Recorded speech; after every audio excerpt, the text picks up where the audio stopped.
Tes, tes. Baik, bismillahirrahmanirrahim. Assalamualaikum warahmatullahi wabarakatuh. Selamat pagi semuanya. Kepada yang terhormat, Bapak Heru Wibowo selaku dosen pembimbing mata kuliah Kota dan Pemukiman dan rekan-rekan semua, rekan-rekan jurusan Arsitektur Unikom Angkatan 18 ya. Alhamdulillah kita dipertemukan kembali di mata kuliah Kota dan Pemukiman kali ini, dan kebetulan kita sekarang di sesi presentasi ya. Kita akan mempresentasikan tentang perumahan umum. Mungkin bisa di next.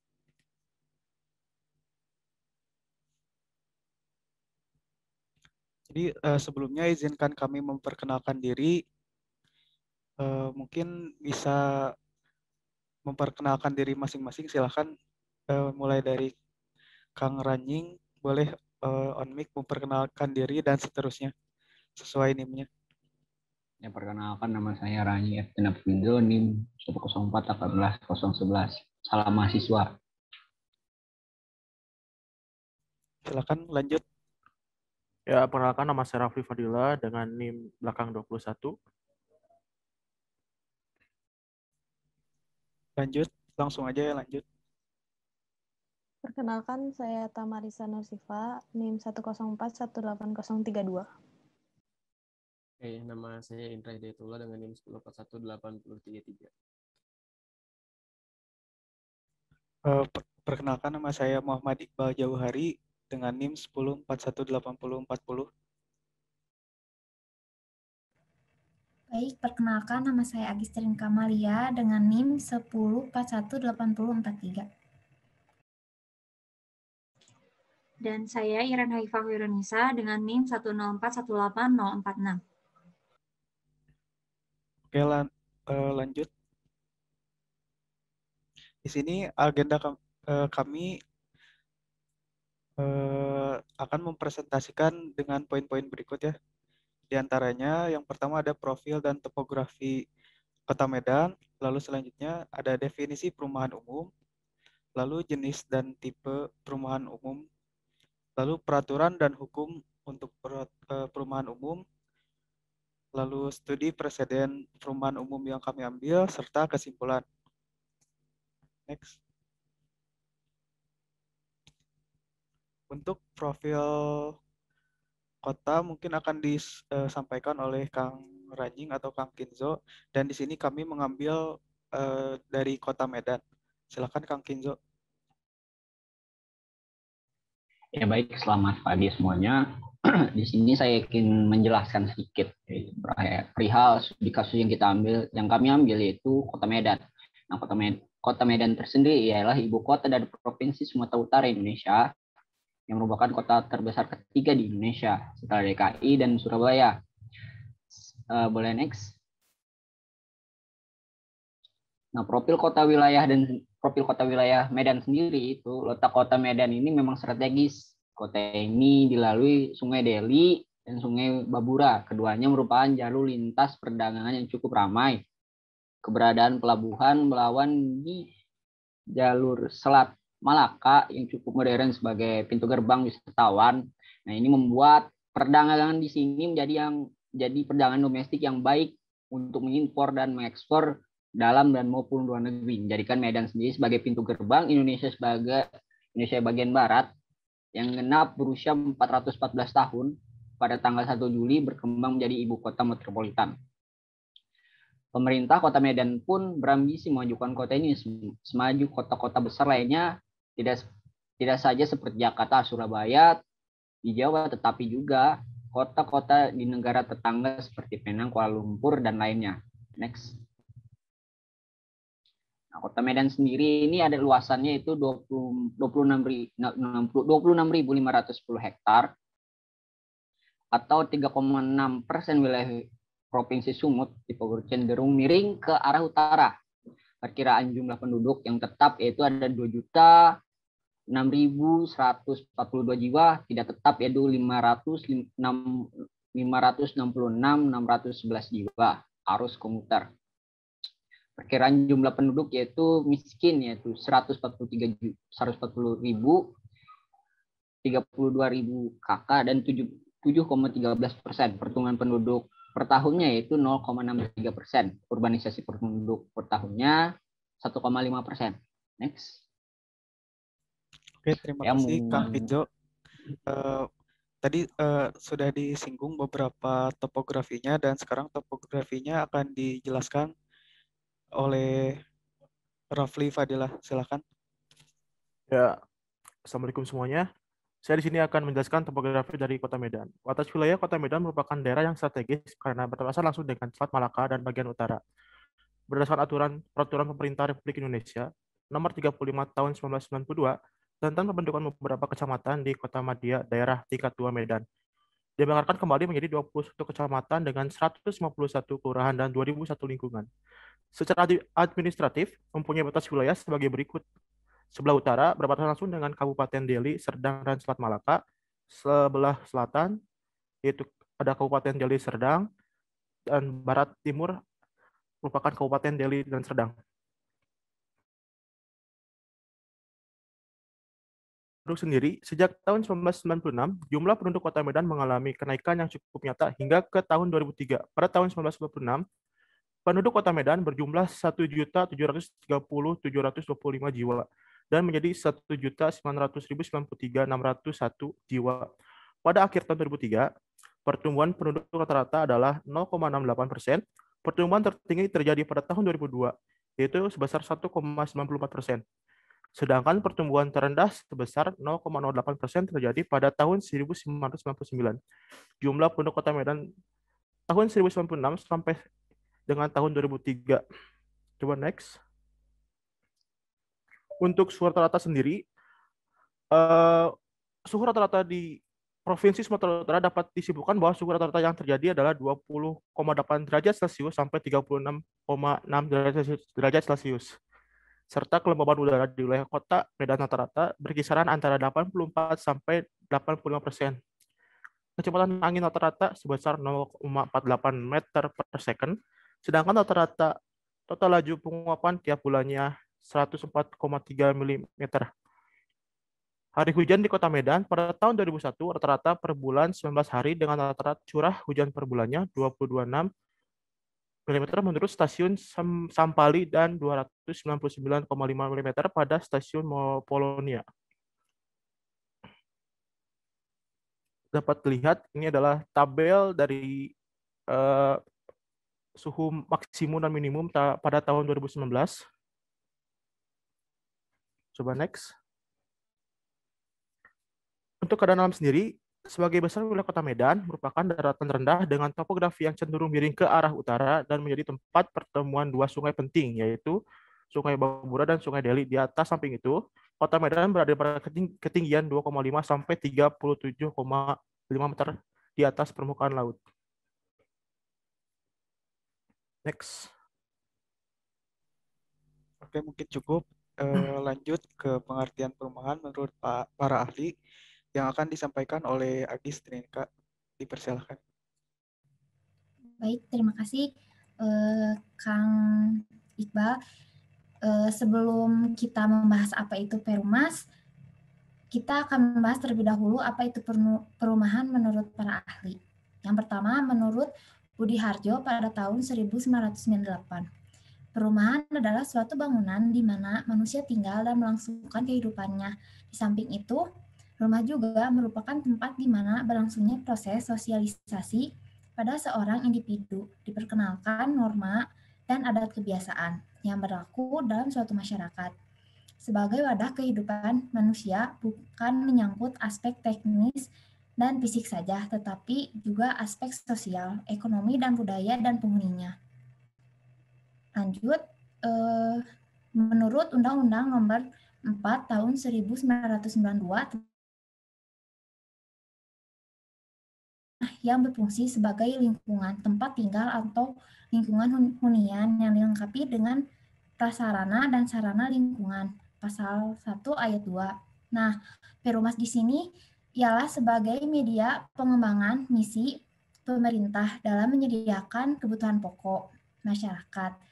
yaitu perumahan dan pemukiman. Perumnas di sini ialah sebagai perintis pengembangan perkotaan sehingga telah berhasil melaksanakan misi pemerintah dalam mewujudkan pemerintahan pembangunan sampai di wilayah terpencil.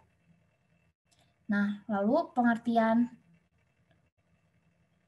Perumnas ini adalah badan usaha milik negara yaitu atau BUMN yang berbentuk perusahaan umum atau perum, di mana keseluruhan sahamnya didirikan sebagai solusi pemerintah dalam menyediakan perumahan yang layak bagi masyarakat menengah ke bawah. Perumnas didirikan berdasarkan tidak mencari keuntungan sebagai bagian dari pelayanan publik dari pemerintah. Nah, untuk mencapai tujuan Perumnas ini, maka diciptakan visi dan misi. Next.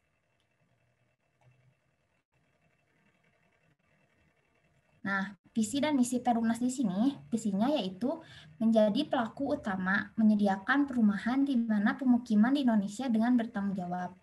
Misinya yaitu untuk menyediakan perumahan dan pemukiman yang berkualitas dan bernilai bagi masyarakat, memberikan kepuasan pelanggan secara berkesinambungan melalui layanan prima, mengembangkan dan memperdayakan profesionalisme serta meningkatkan kesejahteraan karyawan, menerapkan manajemen perusahaan yang efektif dan efisien, dan mengoptimalkan sinergi dengan pemerintah, BUMN, dan instansi lainnya. Oke, terima kasih Teh Agis. Mungkin tadi kita sudah mengenal apa pengertian dari perumahan dan juga Perumnas. Dan di sini kita akan membahas tentang tipe-tipe perumahan di perumahan Perumnas yang akan disampaikan oleh Teh Iren. Silakan Teh Iren. Terima kasih Kang Iqbal. Baik, di sini saya akan menjelaskan mengenai tipe perumahan di Perumnas, yaitu terdapat 3 tipe, diantaranya yaitu rumah sederhana sehat, rumah sederhana, dan juga rumah menengah. Yang pertama ini adalah rumah sederhana sehat, yaitu rumah yang dibangun dengan menggunakan bahan bangunan dan konstruksi sederhana, akan tetapi masih memenuhi standar kebutuhan minimal dari aspek kesehatan, keamanan, dan kenyamanan, dengan mempertimbangkan dan memanfaatkan potensi lokal meliputi potensi fisik seperti bahan bangunan, biologis, dan iklim setempat, serta potensi sosial budaya seperti arsitektur lokal dan cara hidup. Nah, berdasarkan riset kami mengenai rumah sederhana sehat yang dimiliki oleh Perumnas ini, kami belum menemukan di mana yang telah diselenggarakan oleh Kementerian PUPR, yaitu mengenai sayembara rumah sederhana sehat yang berbasis nilai lokal, arsitektur lokal juga di Indonesia. Kemudian selanjutnya itu rumah sederhana adalah rumah tidak bersusun dengan luas lantai bangunan tidak lebih dari 70 meter persegi, dibangun di atas kapling tanah seluas 54 meter persegi sampai dengan 200 meter persegi, dengan biaya pembangunan per meter persegi tidak melebihi dari harga satuan per meter persegi tertinggi untuk pembangunan rumah dinas tipe C yang berlaku. Nah, untuk rumah sederhana ini sendiri, kami telah menemukan banyak sekali rumah sederhana yang memang telah dibangun oleh Perumnas di berbagai lokasi di Indonesia. Kemudian ada pun juga rumah menengah. Rumah menengah adalah rumah tidak bersusun di atas kapling tanah seluas 54 meter persegi sampai dengan 600 meter persegi. Biaya pembangunan per meter persegi tidak melebihi dari harga satuan per meter persegi tertinggi untuk pembangunan rumah dinas tipe C yang berlaku sampai dengan harga satuan per meter persegi tertinggi untuk pembangunan perumahan dinas tipe A yang berlaku dan rumah tidak bersusun yang dibangun di atas tanah 200 meter persegi sampai dengan 600 meter persegi. Nah, perbedaan antara rumah sederhana dan rumah menengah yang ada di Perumnas ini adalah untuk rumah sederhana ini biasanya hanya terdiri dari 1 lantai dan untuk rumah menengah terdiri dari 2 lantai. Tetapi untuk semua unit-unit yang disediakan di Perumnas ini memang dikhususkan untuk pemiliknya, untuk penggunanya yang menengah ke bawah, golongan menengah ke bawah. Oke, terima kasih Teh Iren.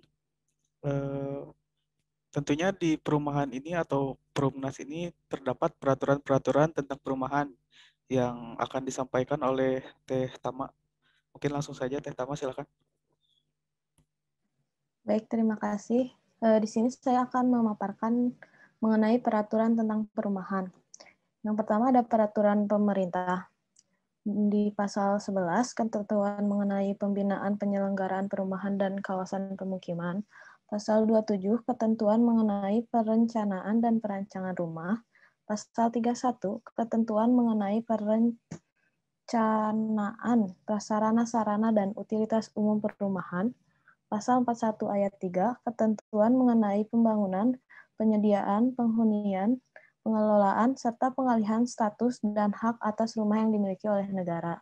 Pasal 50 ayat 3, ketentuan mengenai tata cara penghunian dengan cara sewa-menyewa dan cara bukan sewa-menyewa. Pasal 51 ayat 3, ketentuan mengenai rumah negara. Nah, selanjutnya, Teren.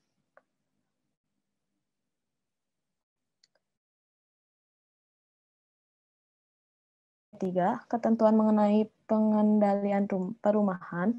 Pasal 55 ayat 5, ketentuan mengenai penunjukan dan pembentukan lembaga oleh pemerintah atau pemerintah daerah tentang kewenangan dalam pengendalian kepemilikan rumah umum.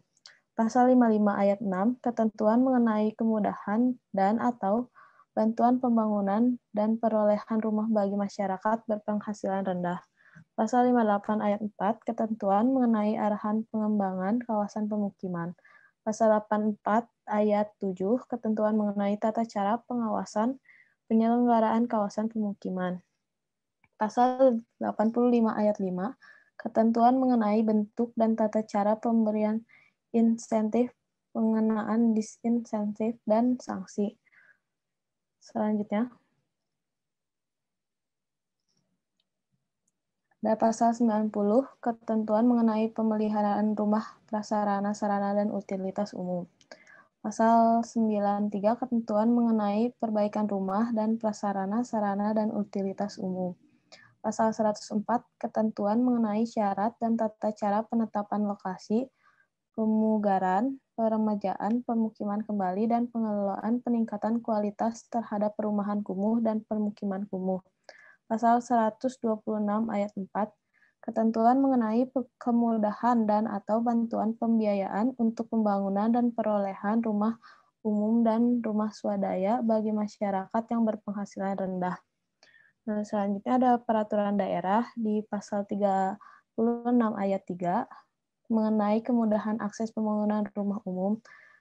Ada pasal 49 ayat 3, ketentuan mengenai pemanfaatan rumah digunakan sebagai kegiatan usaha secara terbatas tanpa membahayakan dan tidak mengganggu fungsi hunian. Selanjutnya, ada peraturan menteri. Di pasal 33 ayat 3, ketentuan mengenai kemudahan perizinan dan tata cara pencabutan izin pembangunan perumahan untuk masyarakat berpenghasilan rendah. Pasal 35 ayat 2, ketentuan mengenai hunian berimbang antara rumah sederhana, rumah menengah, dan rumah mewah. Pasal 37, ketentuan mengenai perumahan skala besar dan kriteria hunian berimbang. Pasal 42 ayat 3, ketentuan mengenai sistem perjanjian pendahuluan jual beli rumah tunggal, rumah deret, dan atau rumah susun. Pasal 54 ayat 5, ketentuan mengenai kriteria masyarakat berpenghasilan rendah dan persyaratan kemudahan peroleh rumah bagi masyarakat berpenghasilan rendah. Pasal 133, ketentuan mengenai peran masyarakat dalam penyelenggaraan perumahan dan kawasan pemukiman dan pengembangan perumahan dan kawasan pemukiman.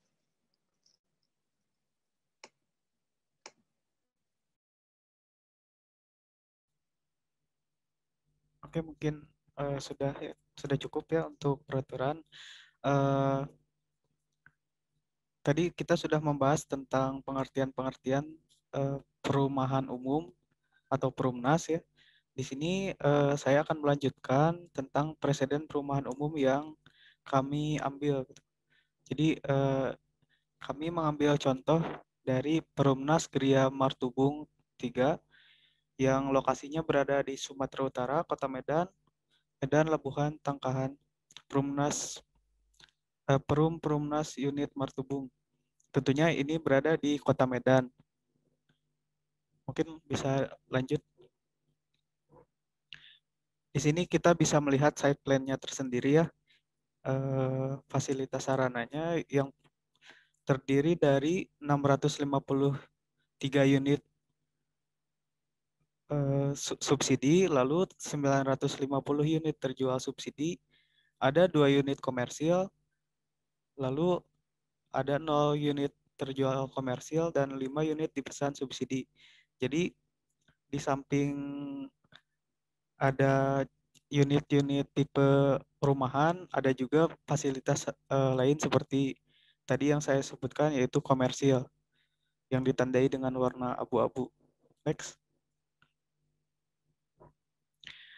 Di perumahan Samesta Gria Martubung ini terdapat 3 tipe unit. Yang pertama ada tipe unit 31 atau 75. Next. Untuk denahnya tersendiri bisa dilihat ya di gambarnya, terdiri dari 2 kamar tidur, 1 kamar mandi, dan terdapat juga ruang dapur. Untuk luasan bangunannya yaitu 31 meter persegi, luas tanahnya 75 meter persegi, dan sertifikasi unitnya sudah SHM, lalu status propertinya masih ready. Jadi di sini masih terdapat properti yang ready stock ya, masih bisa dibeli. Dan untuk tipe 31 atau 75 ini dibanderol dengan harga 140 juta rupiah. Next. Untuk tipe unit yang kedua yaitu Samesta Gria Martubung menyediakan tipe 30 atau 75. Next. Untuk denahnya tersendiri bisa dilihat pada gambar berikut. Sama ya, terdiri dari 2 kamar tidur, 1 kamar mandi, dan terdapat juga dapur. Untuk luasan bangunannya 30 meter persegi, untuk luas tanahnya 75 meter persegi, dan sertifikasi unitnya sudah SHM. Lalu status propertinya juga ready stock, dan untuk unit ini dibanderol dengan harga 150 juta. Next. Dan untuk unit yang terakhir, Samesta Gria Martubung ini memiliki tipe unit 45 atau 120. Next. Untuk denahnya tersendiri di sini ya bisa dilihat, sama juga untuk unit ini terdapat 2 kamar tidur, 1 kamar mandi, dan terdapat juga dapur. Namun untuk luasan bangunannya, tersendiri di sini salah mencantumkan, harusnya 45 meter persegi, lalu luasan tanahnya itu sama 75 meter persegi, sertifikasi unit dan status propertinya pun sama. Untuk harganya tersendiri dibanderol dengan 250 juta rupiah. Next. Tentunya ketiga tipe unit tadi itu merupakan unit yang subsidi, makanya harganya bisa mencapai harga sedemikian rupa gitu. Mungkin untuk detail propertinya dan detail-detail lainnya dilanjutkan oleh Kang Indra. Silakan Kang Indra. Oke, terima kasih Kang Iqbal sebelumnya. Jadi sebelum berlanjut ke yang lebih detail, untuk ketiga tipe tadi, di sini menggunakan material-material yang sama gitu ya. Untuk yang pertama mungkin di sini tertera bahwa untuk rumah-rumah tipe tadi yang disebutkan, dindingnya menggunakan konblok. Batak adalah bahan bangunan yang terbuat dari campuran bahan perekat, agregat, dan air. Nah, jadi saya pun akan sedikit banyaknya menyebutkan dari keuntungan digunakannya konblok ini sendiri, yaitu material dari konblok ini adalah tahan air dan juga lebih mudah dalam sifat hal instalasinya gitu. Pun dari segi pembebanan, konblok dapat dikatakan lebih ringan dan memiliki daya tahan dinding, terlebih bagi rumah-rumah subsidi di Perumnas ini sangat tepat. Dilanjut, Tahiran. Oke. Nah, selanjutnya ada penggunaan atap yang menggunakan material spandek. Material spandek ini memiliki kekuatan yang kokoh dan karena terbuat dari bahan campuran kimiawi yang sangat berkualitas. Pun sifat dari atap spandek ini adalah anti pecah dan anti retak. dan juga memiliki ketahanan terhadap rayap dan sejenis serangga. Dengan pelakuan ataupun dengan instalasi yang sangat mudah menggunakan atap spandek ini, dan pun menjadikan kekuatan dari rumah yang menggunakan atap dari spandek ini dapat lebih maksimal dalam hal segi ketahanan. Pun dari bentuk yang streamline, ini membuat atap spandek ini menjadi ataupun mengurangi resiko dari ambruk ataupun ketika diterpa oleh angin. Lanjut, akhirnya. Oke, untuk selanjutnya ada plafon yang menggunakan gypsum dengan rangka hollow. Kelebihan dari plafon ini adalah dari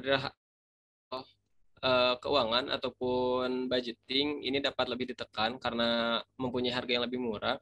Pun segi kesusahan untuk mendapatkannya ya, gypsum ini sangat mudah untuk ditemukan gitu dan didapatkan karena ini sudah menjadi hal yang sangat lumrah di kalangan kita. Pun gypsum ini dapat dibuat lebih motifnya dapat bervariatif dan juga beragam. Untuk segi perawatan dapat lebih mudah dan juga proses pemasangan cepat dengan kekuatan yang maksimal dan dengan tahan lama. Lanjut, Tairet. Oke, selanjutnya ada penggunaan pintu yang menggunakan engineering door. Engineering door ini relatif tahan susut dan lengkung karena dari lapisan kayu yang mana itu saling dilem dan juga bersifat ramah lingkungan, pun lebih tahan terhadap rayap dan mempunyai ketahanan terhadap bocornya suara. Dari segi finishing pun pintu engineering door ini dapat lebih variatif. Lanjut ya, Ren. Nah, untuk yang selanjutnya ada jendela yang menggunakan material aluminium.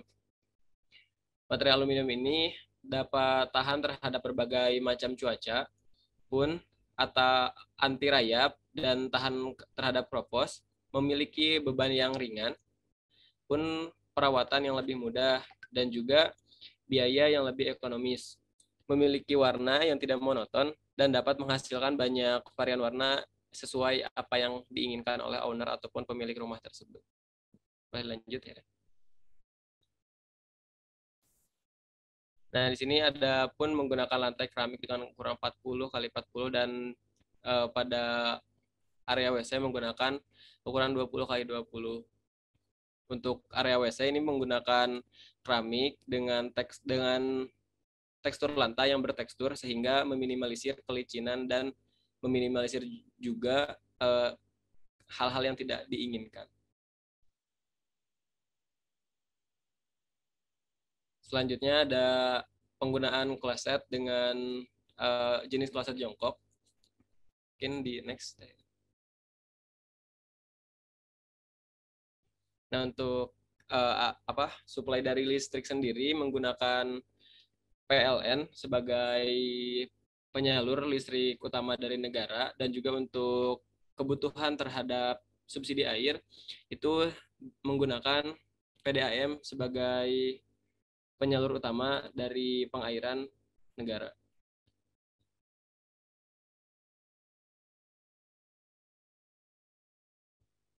Nah, untuk struktur sendiri di sini menggunakan pondasi batu kali dengan rangka atap baja.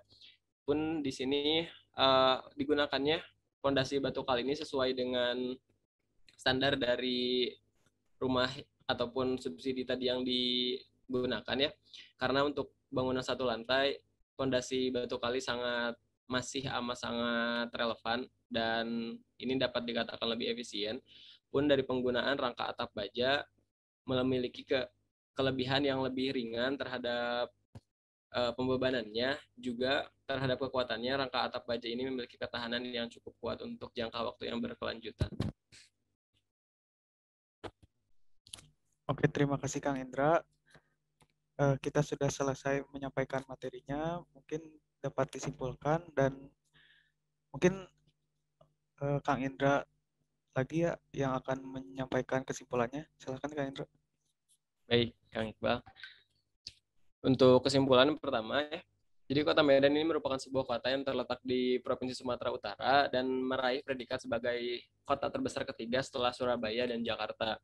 Terdapat juga sebuah pelabuhan besar yang bernama Pelabuhan Belawan yang berada di jalur Selat Malaka dengan akomodasi perdagangan ekspor dan impor. Kota Medan pun genap berusia 430 tahun pada tanggal 1 Juli 2021 dengan arah perkembangannya menjadi sebuah kota metropolitan seiring berkembangnya dengan zaman. Yang total luas dari Kota Medan adalah 26,510 hektar area dengan perkiraan jumlah penduduk tadi seperti yang sudah disebutkan mencapai 2,5 juta. Pun Kota Medan ini termasuk ke dalam dataran rendah secara topografinya dengan ketinggian 2,5 sampai 37,5 mdpl. Lanjut ya. Nah, ini untuk perumahan. Perumahan merupakan sebuah bangunan yang mana ditempati oleh manusia yang kemudian difungsikan sebagai tempat tinggal dan menjalankan berbagai kegiatan untuk kehidupannya. Menurut Undang-Undang Nomor 4 Tahun 1992 tentang Perumahan Pasal 1 Ayat 2 yang mana disebutkan bahwa perumahan adalah kelompok rumah yang berfungsi sebagai lingkungan tempat tinggal atau lingkungan hunian yang dilengkapi dengan prasarana dan sarana lingkungan. Sedangkan menurut Perumnas sendiri adalah badan usaha milik negeri berbentuk perusahaan umum di mana keseluruhan sahamnya dimiliki oleh pemerintah dalam menyediakan perumahan yang layak bagi masyarakat menengah ke bawah.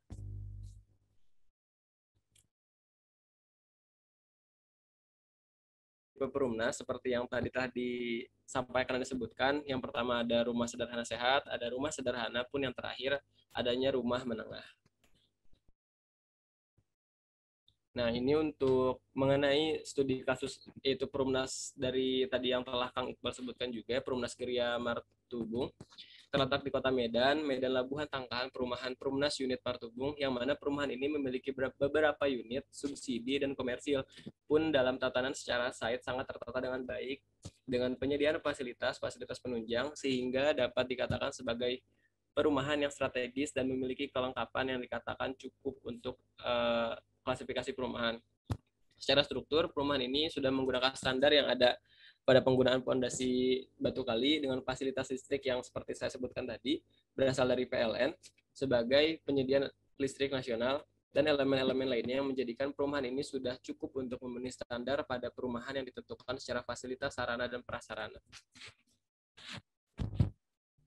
Mungkin demikian, Kang Iqbal. Oke, alhamdulillah Kang Indra, terima kasih. Mungkin di sini saya akan menyebutkan sumber-sumber yang kami dapat ya. Jadi bacaan-bacaan yang kami dapatkan yang diterapkan di presentasi kali ini. Yang pertama ada jurnal dari Dwi Megapuspaningsih tahun 2016.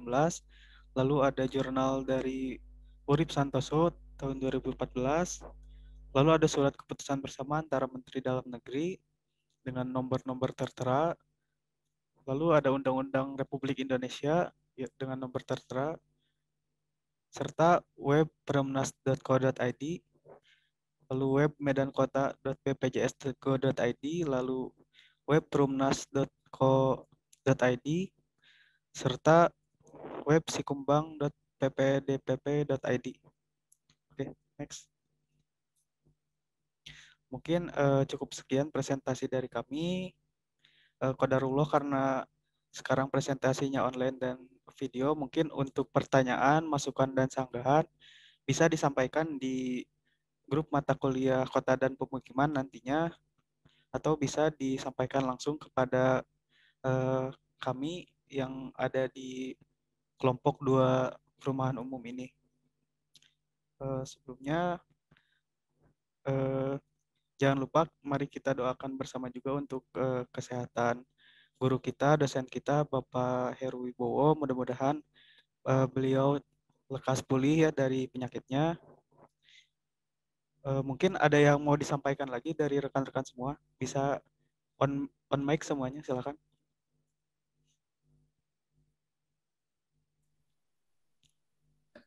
Oke, izin masuk, Kang Iqbal. Ya.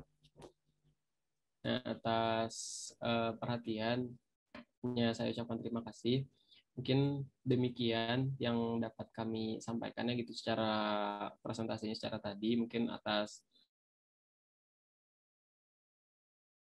kesilapan kami dalam hal presentasi tersebut, harap dapat menjadi maklum bagi Bapak ataupun bagi rekan-rekan sekalian yang menyaksikan video ini. Karena ya balik kembali gitu ya, kita terbatas oleh platform, tapi dengan ini pun kita sudah cukup untuk adaptif gitu ya dalam hal segi presentasinya. Mungkin demikian Kang Iqbal. Oke, terima kasih Kak Indra. Yang lain mungkin ada atau dicukupkan saja?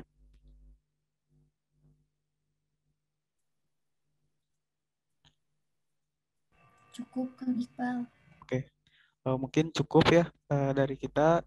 Dan mohon maaf sekali lagi apabila terdapat banyak kesalahan seperti tadi, mungkin jika di recording atau di rekaman ini terdapat kesalahan seperti hilangnya sinyal dan sebagainya, mungkin mohon dimaklumi dan mohon maaf gitu, karena kita keterbatasan media karena sekarang kan online juga, dan presentasi ini dilakukan secara daring juga online ya, melalui platform Zoom.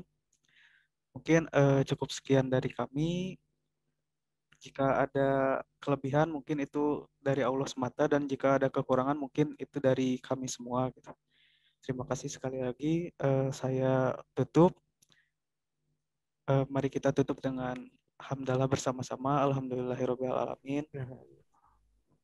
Oke, saya sebagai moderator pamit undur diri. Wassalamualaikum warahmatullahi wabarakatuh. Terima kasih. Assalamualaikum warahmatullahi Waalaikumsalam. Warahmatullahi wabarakatuh.